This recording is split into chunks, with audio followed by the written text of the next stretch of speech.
વલસાડ જિલ્લાના ઉમરગામ તાલુકાની વિવિધ શાળાના બાળકોમાં 15મી ઓગસ્ટને લઈ અનેરો ઉત્સાહ જોવા મળ્યો હતો। સરી ગામની લક્ષ્મી વિદ્યાપીઠના બાળકો દ્વારા તિરંગા યાત્રાનું આયોજન કરવામાં આવ્યું હતું તેમજ વિવિધ શાળાના બાળકો દ્વારા દેશભક્તિના નારાઓ સાથે દેશપ્રેમ જોવા મળ્યો હતો। આ યાત્રામાં તિરંગાના માન સન્માનનો સંદેશ આપવામાં આવ્યો હતો તેમજ રસ્તા પર પડેલા તિરંગાને માન સન્માન સાથે ઉચકી લેવાનો સંદેશ આપવામાં આવ્યો હતો। શાળાના બાળકોએ લેઝિમ નૃત્ય અને ગરબાથી લોકોને દેશપ્રેમના રંગે રંગ્યા હતા। મેનેજમેન્ટ કોર્ડિનેટર લક્ષ્મી વિદ્યાપીઠ સરીગામ, તાલુકો ઉમરગામ, જિલ્લો વલસાડ।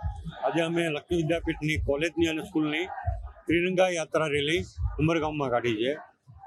સરકારશ્રીના વિચારણા મુજબ અને ત્રિરંગા યાત્રાની અંદર કોઈ ઝંડો નીચે ન પડે અને પડે તો સન્માન સાથે એનો જે રીતે વિધિ પ્રમાણે અમે નક્કી કરેલ છે અને બહુ જ ઉત્સાહથી છોકરાઓ બધાએ ભાગ લીધો છે અને મજા આવે છે બધાને। રેલી અમે રાખી છે પણ આ તિરંગા રેલીમાં જે આ બધા ઝંડા લઈને ચાલતા છે અમારા બાળકો, તો તે ઝંડો નીચે ના પડવો જોઈએ તેની અમે ધ્યાન રાખ્યું છે અને આ રેલી એકદમ સારી રીતે પૂર્ણ થઈ જાય તેવી અમે અમારી ચાલતી છે રેલી અને અમે આ રેલીમાં અમારા 9મી, 10મી, 11મી અને 12મીના આ 4 ધોરણના બાળકો છે।